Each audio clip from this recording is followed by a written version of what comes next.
Ah, el que se ve es este. Mira, este es el que Este se ve. y el otro detrás y Este- parece que es más grande. Él parece más grande, ya es verdad. Es que el que se ve. Claro. Yo el que buscaba... se ve es este. Es verdad, yo buscaba otro más grande. Ay, mi GoPro. Mi GoPro no. El Picacho así para arriba. Este es el que se veía, el pico es. El Picacho este. Y después detrás se veía el redondo que sería esas dos ramas.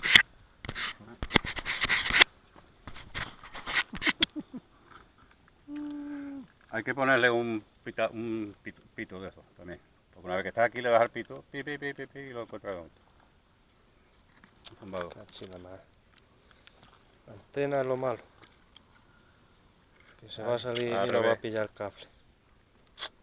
Si no me lo llevaba para allá. Volando.